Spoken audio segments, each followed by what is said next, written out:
Bonjour à tous! Dans la dernière vidéo où j'avais présenté mon atelier, ma table, le petit bazar qu'il y a derrière, tout ça que je range, que je prépare pour vous pour faire ces vidéos, j'avais préparé un noir et un blanc et je vous avais dit que je ferais des gris. Donc dans cette vidéo, je vais vous montrer comment faire des gris. Car un gris, apparemment, c'est simple, c'est du noir et du blanc. D'accord, mais si vous voulez un beau dégradé de gris, faire des peintures avec des gris, eh bien je vais vous donner les proportions à faire avec le noir et le blanc. Je vais faire un gris neutre, un gris foncé, un gris moyen et un gris clair. Pour ceci, il y a des proportions. Je vais vous montrer tout de suite de près comment réaliser d'abord le gris neutre, qui se compose de moitié noir, moitié blanc. Et vous allez voir, c'est un gris très foncé, car la peinture noire est hyper couvrante. Le gris neutre, donc, qui se compose de moitié noir, moitié blanc. Donc je vais verser tout simplement dans cette tasse une part de noir pour une part de blanc. Une part et une part de blanc. Je vais mélanger ces deux couleurs. Alors là, on ne voit pas parce que le blanc est dans le noir. Et ça va me faire un gris neutre, c'est-à-dire un gris assez foncé.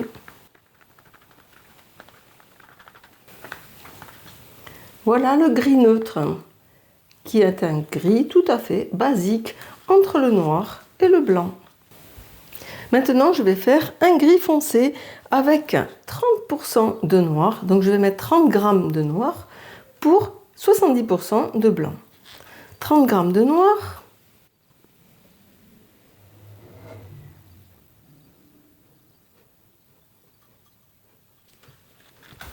Et maintenant, 70 g de blanc.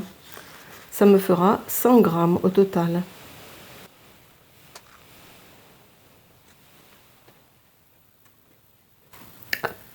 J'en ai mis un petit peu trop. Bon. J'ai 3 g de trop. Voilà. Je mélange ce gris.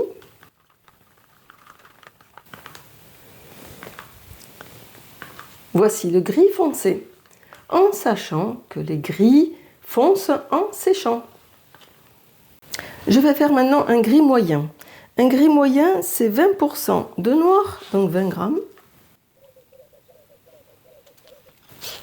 pour 80% de blanc, donc 80 g. Alors je peux tarer et peser 80 g. Voilà, 80. Voilà. J'ai toujours un petit peu trop de blanc. Je mélange. Le gris va être beaucoup plus clair. Ça, c'est un gris moyen.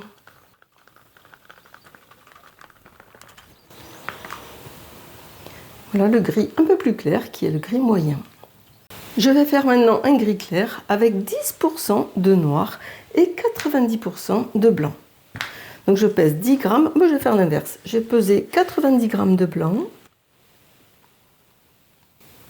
Il y en a un petit peu trop, donc je vais pouvoir le récupérer.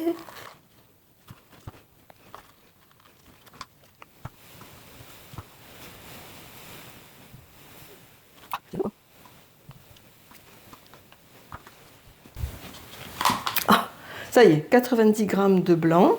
Et je vais rajouter 10 g de noir dans le blanc pour me faire un gris clair. Je tare et je pèse 10 g. Alors là, attention, ça va aller vite. Car une fois que j'aurai mis dedans, je ne pourrai pas l'enlever.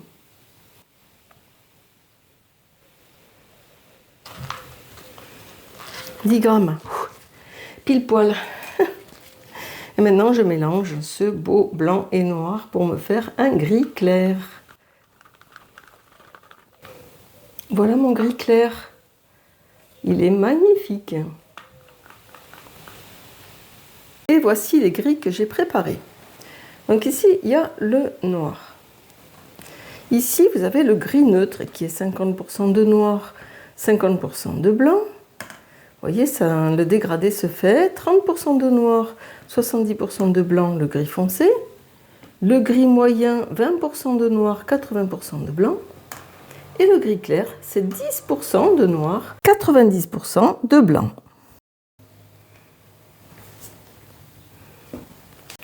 Pour ma toile qui fait 48 sur 36 cm, j'ai préparé 1, 2, 3, 4, 5, 6, 7, 700 ml de peinture, puisque chaque pot fait 100 ml à peu près. Donc c'est ce qu'il faut pour cette toile-là. Je vais mettre les peintures dans ces deux split cups et je vais répartir sur la toile. Je verse dans mes split cups. Donc je vais commencer par verser un petit peu de blanc ici, puis du gris clair. Puis je vais mettre cette peinture irisée, qui est un blanc irisé de Liquitex, puis du gris moyen. Maintenant je vais faire la deuxième split cup avec du noir, pas trop de noir. Du gris foncé, non du gris neutre, pardon, du métallisé, du blanc métallique et du gris foncé.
Et voici les noirs et les blancs assemblés. Alors c'est magnifique. Il ne reste plus qu'à faire bouger cette belle peinture.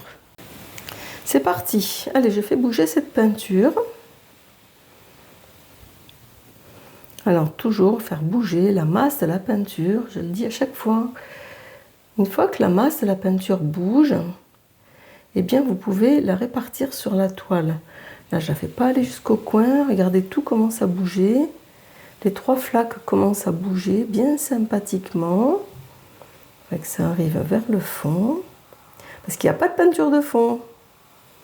Mais bien sûr, on peut faire sans peinture de fond. Là, je vais arriver jusqu'au bord. Je reviens au fond là-bas et là je vais commencer à verser dans les coins. Alors, je voudrais garder certaines parties qui sont jolies. Hop. Voilà. Je reviens au milieu. Ah, le noir est parti. Je recentralise et je fais bouger le fond.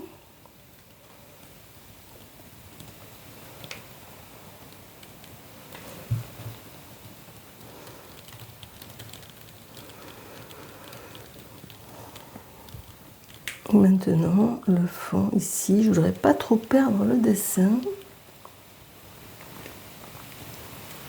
Pas évident. Il est parti. Je remets cette belle peinture au milieu. Et maintenant que j'ai centralisé, je vais regarder ce que je garde. Alors, je vais peut-être enlever ça. Ici. J'en perds beaucoup, mais je vais la récupérer, la peinture, vous inquiétez pas. Voilà, ça fait une bande blanche. Avec du noir, du blanc, c'est pas mal. Comment je la mets? Un petit peu par ici.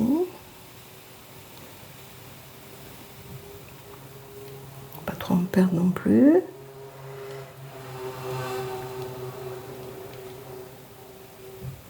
Je m'arrête là. Je vais réfléchir pour voir si je continue ou pas. C'est magnifique.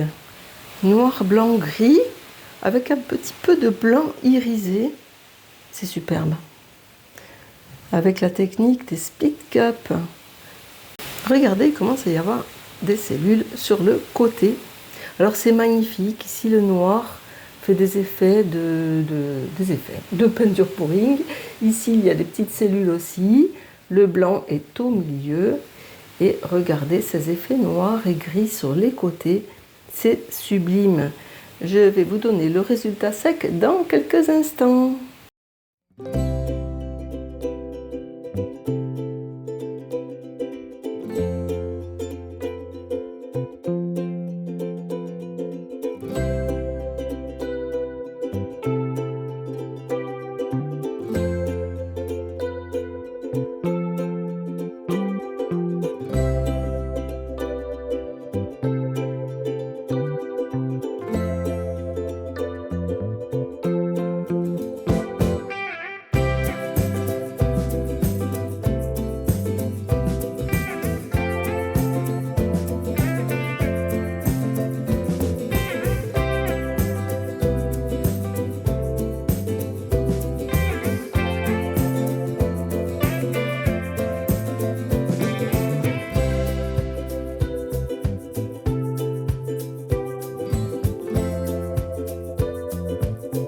Ma toile est sèche et ma peau de peinture est sèche. Vous voyez, c'est des petites peaux comme ça que j'ai posées bien sûr ce tapis de silicone et je peux la récupérer. Donc je vais la détacher. Hop là, attention, ça se déchire. Même dessous, c'est joli. Ah ouais. Dessous, c'est sympa aussi. Ça, je vais pas le mettre de toute manière. Ah, c'est joli, mais j'avais pas le bord ici.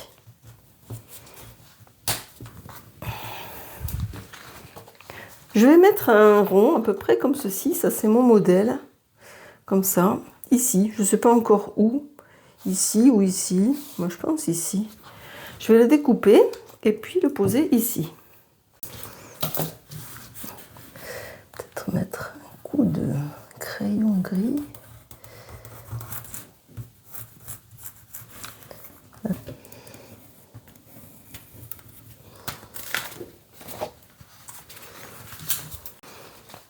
Voilà, alors je peux le mettre comme ça ou comme ça. J'hésite finalement car c'est sympa comme ça aussi. Voilà, je vais réfléchir comme ça ou comme ça. Ouais. Voilà.